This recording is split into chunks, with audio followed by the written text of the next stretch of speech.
Parliament ఎలక్షన్‌లో ఎవరు గెలుస్తారు? ఎంఐఎం నుండి అయితే అసదుద్దీన్ ఓవైసీ సార్ ఉన్నారు. బీజేపీ నుండి అయితే మాధవీలత మేడం ఉంది. ఎవరు గెలుస్తారు అనుకుంటున్నారు? మాధవీలత గారే గెలుస్తారండి. ఎందుకంటే అంటే గతంలో ఆయన ఉన్నారు కదా! సిట్టింగ్ ఎంపీగా ఉన్నారు. అభివృద్ధి పనులు ఏమైనా చేస్తలేరా? లేకపోతే ఏ విధంగా అనుకుంటున్నారు? ఏం చేసినా అభివృద్ధి పనులు చెప్పాలి మీరే. ఏం మీకు అభివృద్ధి తెలుసుంటాయి అన్న మీకు అంటే చేసాడా చేయలేదని అడుగుతున్నా. లేదన్న ఇప్పటిదాకా ఓల్డ్ సిటీలో డెవలప్మెంట్ లేదు. మేడం వచ్చినాక ఒక ఊపు వచ్చింది, ఒక తెలుగు వాళ్ళకి ఒక సపోర్ట్ వచ్చింది. తెలుగు హిందూ ముస్లిం అనక అందరికి తీసుకొని నడుస్తుంది మేడం. సో మాకు మేడంకి గెలిపించుకొని మా పనులు మేము చేసుకుంటాం, మా అభివృద్ధి మేము చేసుకుంటాం. ఇప్పుడు చూసుకున్నట్లయితే ముస్లిమ్స్ ఓట్లు ఎక్కువ ఉన్నాయి మన కాడ చూసుకున్నట్టు హైదరాబాద్ పార్లమెంట్లో చూసుకున్నట్లయితే మరి మేడంకి ఓట్లు పడతాయని అంటారా? 110% పడతాయి అన్న, 110% పడతాయి. 110% పడితే మా మోడీ గారు చేస్తున్న కార్యక్రమాలు, వాళ్ళు ఇచ్చిన అభివృద్ధి పనులు, ప్రతి ఒక్కటి త్రిబుల్ తలాక్ ఎగ్జాంపుల్ తీసుకుంటే మన రిజర్వేషన్, మహిళలకు రిజర్వేషన్, అన్ని బిల్లులు పాస్ అవుతున్నాయి. సో ముస్లిం వాళ్ళు కూడా ఓవైసీకి వ్యతిరేకంగానే ఉన్నారు. సో అలా అని మా బీజేపీకి చాలా అవకాశాలు ఉన్నాయి. మీరు ఏం చెప్తారు ఇక్కడ ఉన్న మీ ప్రజలకు కానీ మీ వాళ్ళకి కానీ ఏం చెప్తా ఉంటారు? ఒకటే చెప్తా ఏంటంటే వెళ్ళి ఓటేయాలి. మెయిన్ థింగ్ ఓటింగ్ శాతం పెంచితే ఆటోమేటిక్ మా బీజేపీ గెలుస్తుంది 110%. చెప్పండి అన్న, ఎట్లా అంటున్నారు హైదరాబాద్లో? ఇక్కడ మీరు ఏమనుకుంటా ఉన్నారు ఇక్కడ? బీజేపీ అండి, బీజేపీ. ఎందుకంటే ఇప్పుడు సెంట్రల్లో చూసుకుంటే కూడా నరేంద్ర మోడీ ఇప్పుడు ఈ ఎంపీ ఎలక్షన్స్ వచ్చేసరికి పబ్లిక్ మొత్తం చేంజ్ అయిపోయారు. వన్ సైడ్ బీజేపీకే వేస్తారు ఓటు. ఎందుకంటే సెంట్రల్లో గెలిచే పార్టీకే ఓటేస్తారు, కానీ కాంగ్రెస్కి టీఆర్ఎస్కి వేసి లాభం అయితే లేదు కదా. వీళ్ళు చేసి పీకేది కూడా ఆడ పోయి ఏం లేదు. కాంగ్రెస్ వాడు పీకేది ఏం లేదు, టీఆర్ఎస్ వాడు పీకేది ఏం లేదు. బీజేపీ గెలుస్తేనే ఇప్పుడు మన గ్లోబల్ పరంగా మన భారతదేశం ఎట్లా ఎదుగుతుంది, మన మన మొత్తం పెరుగుతుంది ఏది చూసుకున్నా. అందుకనే వన్ సైడ్ పబ్లిక్ బీజేపీ. ఇప్పుడు యువత ఉన్నాయి కదా ఇక్కడ, నిరుద్యోగత ఏ విధంగా ఉంది హైదరాబాద్లో చూసుకున్నట్లయితే? మన అసదుద్దీన్ ఓవైసీ ఏమైనా ఫోకస్ చేస్తాడా ఉద్యోగపరంగా? ఏం లేదు. వాళ్ళు ఇప్పటి వరకు గ్రౌండ్ లెవెల్లో తిరిగి ఎక్కడ ఈ సమస్యలు ఏం తెలుసుకోలేదు. ఎక్కడ కూడా అసలు ప్రాబ్లమ్స్ ఎట్లా ఉన్న ప్రాబ్లమ్స్ అట్లనే ఉన్నాయి. అసదుద్దీన్ ఓవైసీకి ఆఫీస్ కూడా ఉంది.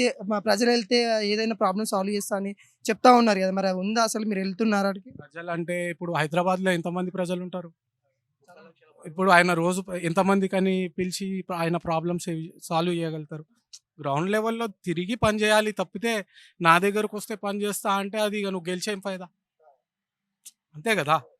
నీ దగ్గరకు పోయి మేమెందుకు అడుగుతాం? నువ్వు గ్రౌండ్లో తిరిగి పని చేయాలి. కుల భేదం మత భేదం లేకుండా నువ్వు ప్రతి ఒక్కరిని తీసుకొని పని చేస్తే నువ్వు బాగుంటుంది. నువ్వు గ్రౌండ్ లెవెల్లో తిరిగి పని చేస్తే బాగుంటుంది అనేది మాది. ఇప్పుడు మాధవి లత గారు అసదుద్దీన్ చేసేది కూడా మొత్తం వాళ్ళ కార్యకర్తలకి వాళ్ళకే హెల్ప్ చేసుకుంటారు, కానీ ఇతర పార్టీ గురించి ఆలోచించారు. పబ్లిక్లో వచ్చి తిరిగేది ఏం లేదు, అంతే. ఈ అసదుద్దీన్ అయిపోయింది, ఇక్కడ పని అయిపోయింది. మాధవీలత గారు ఈసారి గెలుస్తున్నారు, పక్కా విజయం వేయటంగా మోగిస్తున్నారు.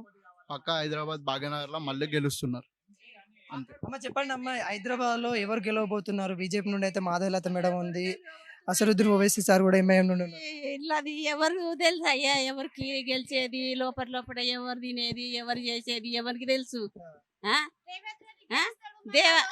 అవి వస్తాయి ఇవి వస్తాయి అని, ఆరు వస్తాయి ఇవి వస్తాయి అవి వస్తాయి, బంగారం వస్తుంది ఎండి వస్తుంది అని గెలిపించుకుర్రి. మరి ఏమి ఇచ్చిండా అని? ఏమని ఇచ్చిండా? అంటే ఇప్పుడు మనం ఇక్కడ ప్రధానంగా చూసుకున్నట్లయితే ఈ రోజు హైదరాబాద్ పార్లమెంట్ చూసుకుంటా ఉన్నాము. ఇక్కడ అభివృద్ధి ఏ విధంగా ఉంది? అసదుద్దీన్ ఓవైసీ సార్ అభివృద్ధి పాలన ఏ విధంగా చేశారు? ఒకవేళ ఇప్పుడు మాధవీలత గెలిస్తే ఏమన్నా చేసే నమ్మకం ఉందా? ఏమి నమ్మకం లేదు, ఇప్పటిదాకానైతే నమ్మకమే లేదు. ఇక తురుకోడు అని తురుకోనికి వేసిర్రు, ఎవడు అందిస్తే ఆనికి వేసిర్రు, దిగమింగిండ్రు. అవు మరి అట్లా చేసిర్రు. మరి ఎవరికి వేస్తే ఏం లాభం? మరి ఇంత లాభం ఉంటేనన్నా వేయనికి వస్తుంది చేయనికి వస్తుంది. ఎందుకంటే ఓటు వాడిపోవద్దని ఓటు వేసేది గదొక్కటి అట్లా. అమ్మ చెప్పమ్మా, ఇక్కడ హైదరాబాద్లో ఎవరు గెలుస్తారు? ఎంఐఎం నుండి అసదుద్దీన్ ఓవైసీ రా, బీజేపీ నుండి మాధవీలత. పేదోళ్ళకు మంచిగా చేయాలి. మంచిగా చేయండి, ఏం లాభం? ఇంతకు ముందు రేవంత్ రెడ్డి వస్తారు, అవి చేస్తాం ఇవి చేస్తామని చెప్పిండు, ఏం చేయలేదు ఆయన కూడా. మరి ఇప్పుడు వీళ్ళు వస్తే ఏం చేస్తారో చెప్పాలి, తెలియదు. మాసిన పేదోళ్ళకి ఇంత లోన్ అన్న ఇవ్వాలి కదా. వానలు వస్తే ఇళ్ళకి నీళ్ళు వస్తాయి, ఏం లేవు. మా ఇంట్లో మేమిద్దరేం ఉంటాం, మా కొడుకు ఉంటాడు, ఒక్కటి చేస్తే ముగ్గురం బతకాలి. ఎట్లా బతుకుతాం? వాన వస్తే ఇళ్ళ నీళ్ళు వస్తాయి, ఇవన్నీ ఉంటాయి మాకు ప్రాబ్లం. ఎవరు వచ్చి మాధవి మేడం ఉంది కదా, మాధవీలత మేడం, ఒకవేళ వస్తే నమ్మకం ఉందా చేస్తుందని? మనకు తెలియదు. ఇక నమ్మకం అంటే ఆమె మీద ఆమెకే ఉండాలి నమ్మకం, చేసేది నమ్మకం ఆమెకు ఉండాలి. బస్ ఎట్లుంది తుర్కోడు గెలిస్తే ఏం లాభం ఉంది, తెలుగోడు గెలిస్తే ఏం లాభం ఉంది? నువ్వు బస్తిని చూసి మాతో మాట్లాడు. కాదమ్మా, మేము చూసే కాదమ్మా, మీరు చూసి చెప్పండి. అంటే మీరు మీరు కదా చెప్తున్నాం కదా మేము. ఇదే ఉంది 30 ఏళ్ళ నుంచి ఉన్నాం ఇక్కడనే, 30 ఏళ్ళ నుంచి ఇదే ఉంది. ఇంకో కొత్తగా లేదు, ఏం లేదు. ఒక బస్సు లేదు, పోతే ఎంత దూరం నడిస్తే ఆటోలు, లేకుంటే ఇంట్లో ఉండాలి అంతే. ఇక మీ ఎంపీ వస్తారు అసరుద్దీన్ ఓవైసీ సార్ ఇట్లా వస్తాడా? ఎవరు రారు, ఎవరు వచ్చినా కానీ గిట్నే ఫుట్బాల్ మీద వచ్చిన వాళ్ళు వస్తారు, వెళ్ళిపోతారు అంతే.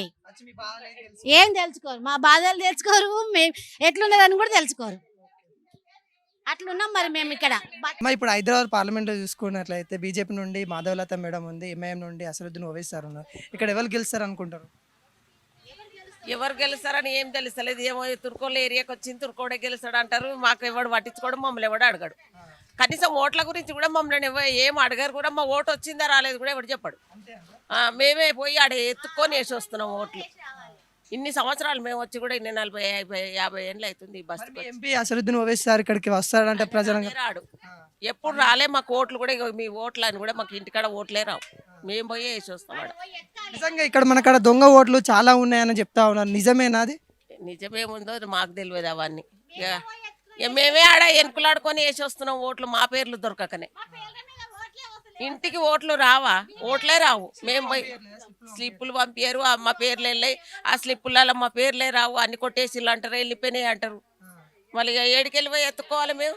ఆడ పోయి చూసుకొని ఇల్లు అంటారు ఇష్టం లేనట్టుగా. ఇక ఊర్లలో డబ్బులు ఇచ్చి చేయించుకుంటాం. మేము ఒట్టిగా వేసేయడానికి కూడా మాకు దొరకాయి. ఇక అట్లా మేము వెనుకలాడతావు. ఇట్లా డేనిసులు ఈ రోడ్లు ఎట్లున్నాయి చూసినావుగా. డేనిస్ నిండిందని 20 రూపాయలు కంప్లైంట్ ఇచ్చి ఇప్పటి వరకు ఒకటి గతిలేడు. ఫోన్లు చేస్తే రేపు వస్తాం ఎల్లుండి వస్తాం అంటారు, ఎవడొస్తలేడు.